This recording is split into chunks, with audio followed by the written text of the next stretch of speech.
नमस्कार। Astro insights with Richa में आप सभी का स्वागत है। मैं हूं डॉक्टर ऋचा शुक्ला। ग्रहों की जो युति यानी कि कंजंक्शन पर हमारी आपसे बात हो रही थी, उसी श्रृंखला में और आगे बढ़ेंगे और दो बहुत महत्वपूर्ण ग्रहों की युति के विषय में समझेंगे। कौन सी युति है वो? बृहस्पति और चंद्रमा की युति, गुरु चंद्र युति, moon Jupiter conjunction in your horoscope. चंद्रमा और बृहस्पति का कंजंक्शन इन जनरल बहुत अच्छा माना जाता है। ज्योतिष में हाईली प्रेज्ड कंजंक्शन है। लेकिन जैसा कि आप अभी तक देखते आ रहे हैं, मेरा हर विषय में अपना मत होता है, क्योंकि बृहस्पति और चंद्रमा के कंजंक्शन को देखते ही लोग बहुत ही बड़े बड़े कहते हैं ना कि उसके फल जो हैं वो बताने लगते हैं। लेकिन यहां पर मेरा जो मत होगा वो ये कि फिर से वही बात कहूंगी कि जब आप ग्रहों को समझेंगे तभी उनके कंजंक्शन को समझेंगे, उनके कारकत्व, उनके स्वभाव को समझकर आप समझेंगे कि ये दोनों लोग ग्रह जब मिलेंगे तो क्या करेंगे। चलिए, सबसे पहले बात होगी बृहस्पति। गुरु क्या है? गुरु ज्ञान है, विवेक है, संतुलन है, जीव कारक है। आपके कुंडली के कम से कम 5 भावों के 6 भावों के कारकत्व तो उसके पास है। तो बृहस्पति जैसा प्रबल ग्रह, बृहस्पति जैसा जिसको कहते हैं शुभ ग्रह, और कोई नहीं। ये और बात है कि कुछ लग्नों के लिए बृहस्पति शुभता नहीं रखते, लेकिन एक सामान्य तौर पर बृहस्पति से शुभ ग्रह और कोई नहीं है, क्योंकि हमारे काल पुरुष की नवम जो राशि है, जो धनु राशि है, या नवा जो भाव है, स्थान है, उसके स्वामी गुरु हैं। यानी कि डेस्टिनी, प्रारब्ध का लेना देना बृहस्पति से बहुत ज्यादा है। बाकी वो संतान के कारक हैं, स्त्रियों के लिए पति के कारक हैं, धन के कारक हैं, बहुत सारे कारकत्व हैं। गुरु के कारक हैं, ज्ञान विवेक बुद्धि विद्या के कारक हैं। तो बृहस्पति क्योंकि काल पुरुष के दो बहुत महत्वपूर्ण भाव जो हैं, नवा यानी कि डेस्टिनी और 12वां यानी कि मोक्ष, विदेश व्यय सब कुछ है, लेकिन 12वां भाव जो काल पुरुष में है वो मोक्ष का है, व्यय का है, आत्मा के निर्गमन का है। तो बृहस्पति जो कि इतने बड़े इतने सारे कारकत्व तो रखते हैं, और चंद्रमा जो सौम्य है, जिसके साथ मिल जाता वैसा बन जाता है, ये हम सब जानते हैं। बुध और चंद्रमा जो है दो ऐसे ग्रह हैं जो कि न्यूट्रल हैं, उनका अपना कोई खास स्वभाव नहीं है। अगर वो जिसके साथ बैठेंगे वैसे ही बन जाएंगे। इसीलिए बुध के लिए भी नेचुरल बेनिफिट या नैसर्गिक शुभ ग्रह नहीं कहा जाता है। अगर वो क्रूर ग्रहों के साथ होते हैं तो क्रूर बन जाते हैं। इसी तरह चंद्रमा तो मैं आपको हमेशा ही कहती आई हूं कि पानी है, जल है, हमारे शरीर का पूरा 70% भाग है। पानी का क्या है, जिसमें मिलाएंगे वैसा ही हो जाएगा। तो चंद्रमा की खास बात है कि जिसके साथ बैठेंगे वैसे हो जाएंगे। चंद्रमा हमारा मन है, चंद्रमा हमारी माता है, चंद्रमा हमारा काल पुरुष का चौथा घर है। चौथे घर से छठा घर होता है नवा घर, ये मत भूलिए। यानी कि ये भी सच्चाई है कि चंद्रमा और बृहस्पति आपस में काल पुरुष में षडाष्टक बनाते हैं। ये कभी मत भूलिएगा। इसका कहीं ना कहीं ये भी मतलब है कि अगर ये कंजंक्शन है तो जिन भावों में है वहां थोड़ा ध्यान से देखिएगा, क्योंकि हो सकता है आपका कार्मिक ऋण उस भाव से रिलेटेड हो। क्योंकि चंद्रमा से नवा भाव यानी काल पुरुष में कर्क से धनु जो है वो छठी राशि होती है, षडाष्टक की स्थिति होती है। तो चंद्रमा और बृहस्पति के युति को समझने के लिए सबसे पहले ये समझ लीजिए कि ब्लाइंड आईज से, यानी कि एकदम आंखें बंद करके आप ये नहीं कहेंगे कि ये कंजंक्शन बहुत अच्छा होता है, गजकेसरी योग बनाता है, ऐसा कुछ नहीं है।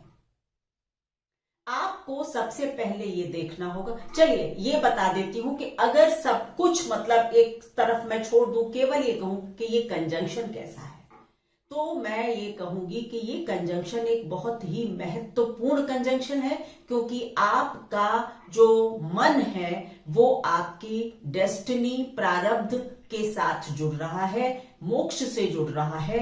तो आप लोग जो हैं ये मान लीजिए कि ये एक बहुत ही संतुलित कंजंक्शन है। आप अपने भाग्य को बनाने में अपनी ऊर्जा व्यय करेंगे। आप अपने कर्मों के एग्जॉशन में, एग्जॉशन का मतलब होता है, आप लोग कहते हैं आप इंग्लिश बीच बीच में बोलती हैं, माफ कीजिएगा, कुछ वर्ड्स मैं इंग्लिश के जरूर यूज करती हूं, बट आई थिंक मैं हिंदी सबसे ज्यादा बोलती हूं। और अगर इंग्लिश का कोई शब्द बोलती हूं जो कि आदत में शुमार है, निकल जाता है, तो मैं उसकी हिंदी बताती हूं। तो कार्मिक एग्जॉशन का मतलब होता है कर्म काटना। यानी कि अगर चंद्रमा और बृहस्पति एक साथ हैं, जिस भाव में है, तो कहीं ना कहीं इसका ये भी मतलब होता है कि आपका मन सबसे ज्यादा, आपकी बुद्धि, ज्ञान, विवेक सबसे ज्यादा उस भाव में लगेगा, और उस चीज की एनर्जी को संभालने के लिए आप सबसे ज्यादा अपने मन को लगाएंगे। आपका धन कमाने में भी बहुत इंटरेस्ट होगा, आपका धन को खर्च करने में भी बहुत इंटरेस्ट होगा, आप दूसरों को बहुत अच्छी राय दे सकते होंगे, आप खुद भी बहुत संतुलित मन के मालिक होंगे। मतलब कभी भी आप, होता है ना, चने के झाड़ पर नहीं चढ़ेंगे, क्योंकि बृहस्पति जो विवेक देते हैं वो जब चंद्रमा के साथ होते हैं तो चंद्रमा बहुत संतुलित हो जाता है। अगर एक स्टोरी आपको बताऊं तो आप लोग, पता नहीं आप में से कितनों को पता है कि बृहस्पति और चंद्रमा की युति को अगर आपको समझना है तो ये भी समझ लीजिए कि चंद्रमा की जो, बृहस्पति की जो पत्नी थी तारा, और चंद्रमा उनके पास, बृहस्पति के पास पढ़ने गए थे, और पढ़ने के दौरान तारा के साथ, बृहस्पति की पत्नी के साथ उनका संबंध बन गया, और उसी की उत्पत्ति जो है वो बुध ग्रह है।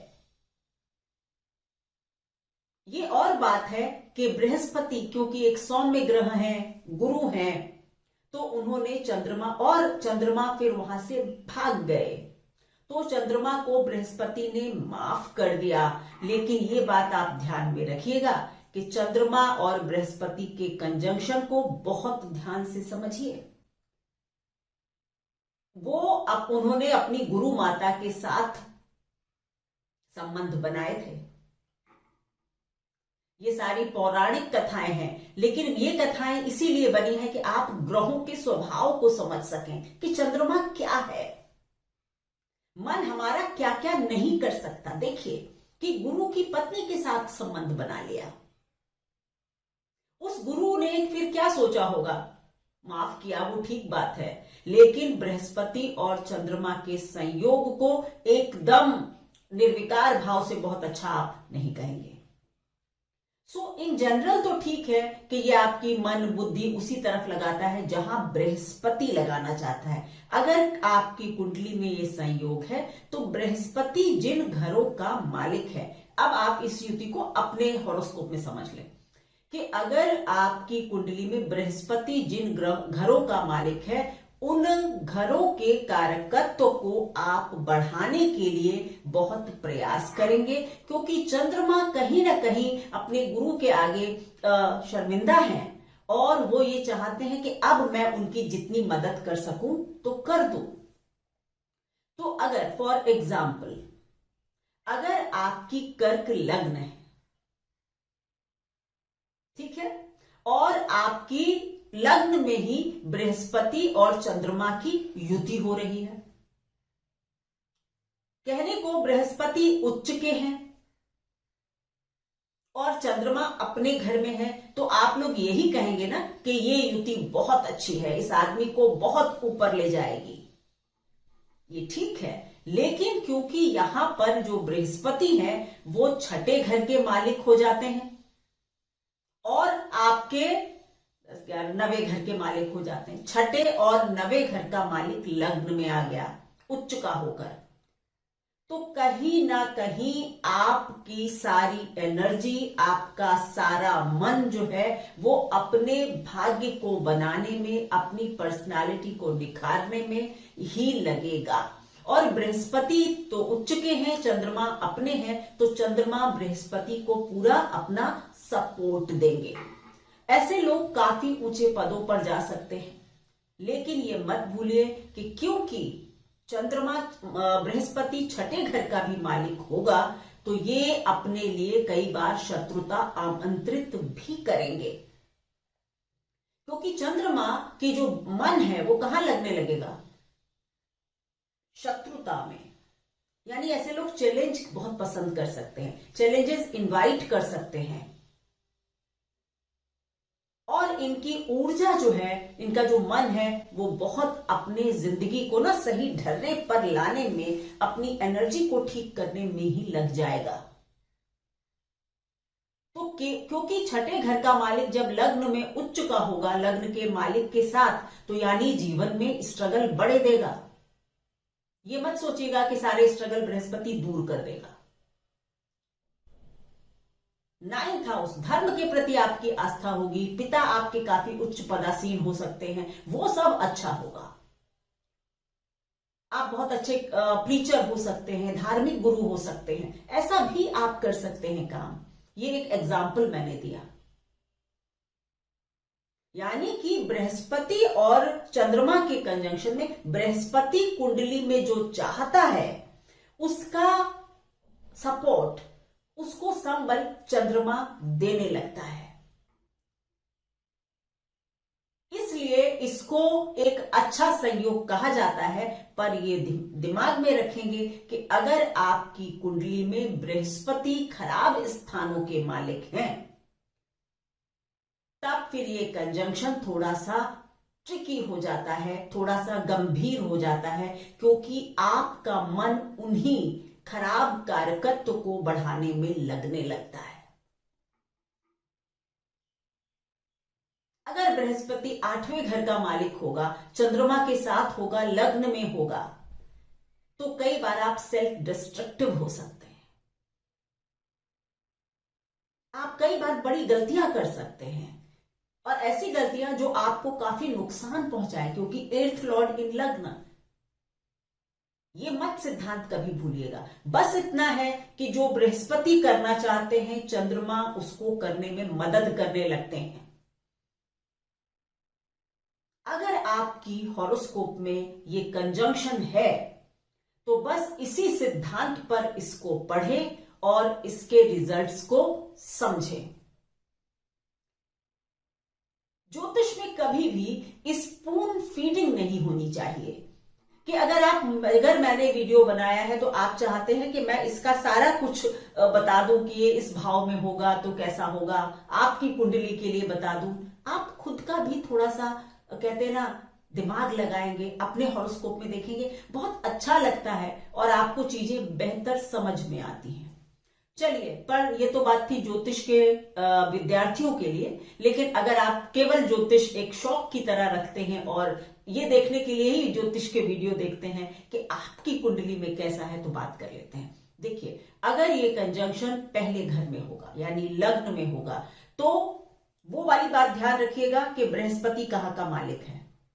लेकिन इन जनरल होगा कि ऐसे लोग इंडस्ट्रियस होते हैं, विवेकी होते हैं, इनका समाज में सम्मान बढ़ता है। बृहस्पति का जो वो ध्यान में वो सिद्धांत कभी नहीं भूलेंगे कि बृहस्पति अच्छे घरों के मालिक होने चाहिए, तो आपकी सम्मान बढ़ता है, आपका मान सम्मान बढ़ता है। आप अपनी लगातार अपने अंदर सुधार की कोशिश करते रहते हैं और ये एक राजयोग की श्रेणी में माना जा सकता है। पर अगर बृहस्पति खराब घरों के मालिक होंगे तो ये कंजंक्शन अच्छा नहीं होगा। अगर दूसरे घर में ये कंजंक्शन है कुंडली के, तो फिर आपका जो मनोयोग है, जो बुद्धि विद्या विवेक है, वो कहां लगेगा? धन कमाने में, कुटुंब को संभालने में, और आप अपने जीवन में अपने परिवार को बहुत महत्वपूर्ण स्थान देते होंगे। आपका परिवार जो है वो स्कॉलर्स का परिवार हो सकता है, आपका परिवार राजनीति से जुड़ा हो सकता है। अगर तीसरे घर में ये कंजंक्शन होगा, बृहस्पति और चंद्रमा का गुरु चंद्र युति होगी तीसरे घर में, तो आपके छोटे भाई बहन को आप बहुत मदद करने वाले होंगे। और हो सकता है कि आपके छोटे भाई बहन काफी इंडस्ट्रियस हों, इंडस्ट्रियस मतलब मेहनत करने वाले हों। और आपकी कुंडली में अगर ये योग है तो आपका भाग्य और इनकम हमेशा संतुलित बनी रहेगी, क्योंकि बृहस्पति की दृष्टि आपके भाग्य और आपके इनकम पर और सातवें घर पर जाती है। तो यानी कि ये और चंद्रमा इन चीजों को बढ़ाने में मदद करता रहेगा। सो विवाह, भाग्य और इनकम ठीक हो जाएगी। इसी तरह अगर पहले घर पर है तो 5, 7 और 9 अच्छे हो जाएंगे, यानी संतान, आपकी पत्नी और भाग्य अच्छा हो जाएगा। अगर दूसरे घर में है तो फिर आपका छठा घर, रोग ऋण रिपु थोड़ा बढ़ सकता है, और उसके बाद आपका 8वां घर आयु के लिए ठीक होगा, और उसके बाद आपका 10वां घर करियर के लिए अच्छा होगा। बृहस्पति की दृष्टियां तो अनमोल हैं, उन्हें काउंट करना ही होगा। चलिए, अगर इसी तरह तीसरे घर में है, मैंने बता दिया आपको कि आपका 7वां घर, 9वां घर और 11वां घर एक्टिव हो जाता है, और चंद्रमा इसको बढ़ाने में आपकी मदद करेंगे। अगर ये कंजंक्शन चौथे घर में है तो चौथे घर में जनरली ये कंजंक्शन अच्छा माना जाता है, क्योंकि चंद्रमा काल पुरुष में खुद घर में है और बृहस्पति यहां पर किसी भी राशि में हो लेकिन कुछ उच्चता रखते हैं। तो अगर बृहस्पति अच्छे घरों के मालिक भी हैं आपकी कुंडली में तो ये कंजंक्शन जोरदार होगा। आपकी माँ बहुत ही वर्चुअस लेडी होंगी, सात्विक महिला होंगी, और आप अपनी माँ से बहुत अटैच्ड होंगे, माँ के व्यक्तित्व से बहुत प्रभावित होंगे, और आपके घर परिवार में एसेट्स, कार, वाहन ये सब बने रहेंगे, यानी सुख सुविधाओं से युक्त जीवन होगा। 5वें घर में ये कंजंक्शन है तो आप अपनी संतान के लिए बहुत विचारशील होंगे, उनको आगे बढ़ाने के लिए बहुत ज्यादा आपका प्रयत्न रहेगा। आपका अपनी संतान से एक गहरा रिश्ता होगा। पर अगर बृहस्पति 8वें घर के मालिक हैं तो संतान को होने में कुछ दिक्कत हो सकती है, या फिर आपके और आपकी संतान का मतभेद हो सकता है। पर अदरवाइज, क्योंकि केंद्र त्रिकोण में एक परम शुभ ग्रह चंद्रमा के साथ है, तो एक तरह से 2 शुभ ग्रह हो गए, तो संतान की दृष्टि से, विद्या की दृष्टि से ये कंजंक्शन अच्छा है। छठे घर में अगर ये कंजंक्शन होता है तो थोड़ा सा ट्रिकी है, क्योंकि चंद्रमा यहाँ खुद वीक है। छठे घर में चंद्रमा जो है वो बहुत अप्रिशिएटेड नहीं है, इसकी बहुत प्रशंसा नहीं है ज्योतिष में। बृहस्पति भी छठे घर में कोई खास असर नहीं रखते, लेकिन क्योंकि इनकी एक 5वीं दृष्टि 10वें घर पर पड़ती है तो आपका करियर में वृद्धि आपको ये देते रहते हैं। आप आगे चलकर अपने जीवन में काफी स्पिरिचुअल भी हो सकते हैं। अब अगर ये युति 7वें घर में है, अगर ये युति 7वें घर में है तो आपकी पत्नी से आपका एक अच्छा सामंजस्य होगा, बुद्धि विवेक आप लोगों का मिलजुल कर सोच समझ कर आप आगे बढ़ेंगे। एक कम्युनिकेशन आपका बहुत अच्छा होगा। आपकी पत्नी आपकी बहुत अच्छी एडवाइजर हो सकती है, रूप स्वरूप में भी आपकी पत्नी अच्छी होगी, इसी तरह आपके पार्टनर्स भी अच्छे होंगे। 8वें घर में अगर ये कंजंक्शन है, क्योंकि फिर से यहां पर चंद्रमा वीक है तो थोड़ी सी दिक्कत होती है, और बृहस्पति जो है वो आपके यहां पर बैठकर 12वें घर को, दूसरे घर को देखते हैं, तो आपके धन के लिए तो ये स्थिति अच्छी है, स्पिरिचुअलिटी के लिए भी ये स्थिति अच्छी है। इनकी जो तीसरी दृष्टि है वो आपके चौथे घर पर जाएगी, एसेट्स के लिए भी अच्छी हो जाती है। 9th हाउस में अगर ये कंजंक्शन है फिर से बहुत अच्छा है, बहुत संभावना है कि आप बहुत अच्छे वक्ता हो, आप धर्म गुरु हो, धर्म में आपकी रुचि हो, आपकी मदर धार्मिक हो, इस तरह के कई सारे इसके कारकत्व होंगे। आपके पिताजी बहुत अच्छे होंगे, आपके पिता का जो स्टेटस है वो अच्छा होगा, आपने एक अच्छे संस्कारी परिवार में जन्म लिया हो, इसकी संभावना बन जाती है। अगर ये कंजंक्शन 10वें घर में होगा, फिर से वही बात है, यहाँ बृहस्पति नीच के हैं, शनि भी मतलब काल पुरुष में, मैं आपकी कुंडली नहीं जानती, काल पुरुष में शनि का स्थान है ये, बृहस्पति यहाँ नीच के हैं, तो ये स्थिति थोड़ी सी मैंने देखी है कि कार्य में, व्यवसाय में, जब तक कि बृहस्पति अपने घर में ना हो, अगर 10वें घर में है और अपने घर में है तो बहुत अच्छा, उच्च के हैं तो बहुत अच्छा, नहीं तो फिर थोड़े से वीक हो जाते हैं। तो कई बार काम में दिक्कत आना, प्रगति थोड़ी सी स्लो हो जानी, ऐसा देखा है मैंने। 11वें घर में ये युति बहुत अच्छी है, धन की दृष्टि से, सम्मान की दृष्टि से, नेटवर्किंग की दृष्टि से ये कंजंक्शन बहुत अच्छा है। अब ये कंजंक्शन अगर 12वें घर में, हाँ 11वें घर में है तो संतान भी बहुत अच्छी होगी आपकी। अगर ये कंजंक्शन 12वें घर में है तो 12वें घर में सबसे पहली बात तो ये कि चंद्रमा जहां कमजोर है और बृहस्पति स्ट्रांग है, चंद्रमा 12वें घर में थोड़ा उच्छृंखल हो जाता है, तो यहां पर आपका ध्यान जो है वो स्पिरिचुअलिटी वगैरह में ज्यादा लग सकता है, क्योंकि बृहस्पति अगर ये चाहेंगे तो फिर आप उसमें बहुत आगे बढ़ जाएंगे। विदेश वगैरह अगर आप जाएं तो अपने कानूनी कागजात वगैरह बिल्कुल अच्छी तरह से देख समझ कर जाएं, कोई शॉर्टकट ना लें, नहीं तो दिक्कत हो जाएगी। विदेश जाने की आपकी काफी इच्छा हो सकती है।